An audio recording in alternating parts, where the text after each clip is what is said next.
bathukhumala umdungwa umbulazi umzilikazi kamashobane wena wadla umuntu wamyenga ngendaba udonda intombi nesizulu.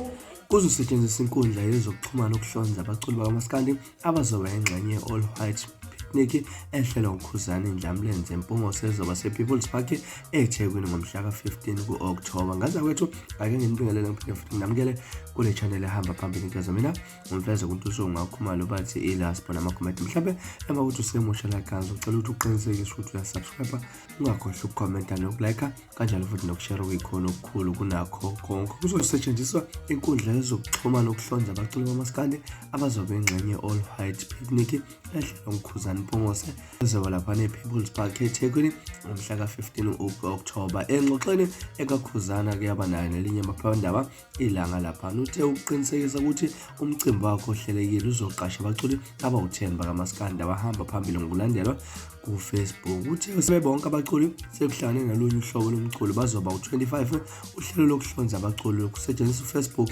koMaskandi. Lokhu-ke kuzokwenza ukuthi umculi azazi izinga lakhe kungabi sengathi baqasha ngabangani babo lapha. Nabaculi bakaMaskandi abathathu besifazane bona ngeke babheke ukulandela kwabo ngoba vele abekho abaningi endimeni yabo, kodwa nje ensizweni kuzosebenza lolu hlelo kusho lapha uKhuzani. Uthe leli sonto izophela selitholakala amathikithi azoba lapha u-150 wamarandi ezitolo zamathikithi. uKhuzani usemlandela omuhle wokuhlelwa kwemicimbi njengoba ngonyaka ka-2019 ewahlela indumezulu yomcimbi ebizwa ngegcwalisa imabhida eThekwini yaba impumelelo. Uthi ukuphumelela kwegcwalisa imabhida kumnikeza ugqozi lokuqhubeka nokwenza eminye imicimbi. Ufeza ukuthi ngokwezinhlelo zakho ubezogcwalisa i-Orlando Stadium eGoli ngonyaka odlule kwabe sokuphazamisa ukuvethe nokuvala kwezi. Iphupho lakhe elokwenzela lo mculo kaMaskandi izinto ezinhle akagodloki kulona akathandi lakube khona esihlela kukho engemuva lapha. Lo mculo uzothuthukuma bebambisana ukuze bengeke bebukelwe phansi ngamanye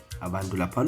Uqhelekile ukuthi ngalolu suku amabhinqa agqoke okumhlophe kuphela. Uthi lo mcimbi okuyingqophamlando ngoba uzothatha lolu hlobo lomculo ulibeke ebalazweni. Bona njengabantu abasha kufanele benze abangakwenzanga ukwenza engaphambilini lapha nabantu emculweni lapha nokusezandleni ezabo ukuphakamisa isintu sihlonishwe kuwona wonke amazinga empilo ukuchaza lapha uKhuzani Ndlamlenze Mpungose. Ngaza ukuthi mhlawumbe ngakuthini kwakho ukuphawula mayelana nomcimbi ohlelo lapha Ndlamlenze okuNkhuzani umfoka Mpungose ukuthi lo mcimbi kuzoqhakala impahla zemhlophe kufunakala abantu abawu-15 ngokulandelwa kakhulukazi lapha ku-Facebook. Mhlawumbe kuthini kwakho ukuphawula ahlangane kulolu daba. Kwividiyo elandelayo lapha ngizothatha engibheke lapha kuyibona abaculi abayi-10 abahamba phambili ngokulandelwa emakhasini yabo aku-Facebook. Bekulona udaba elihamba phambili namhlanje.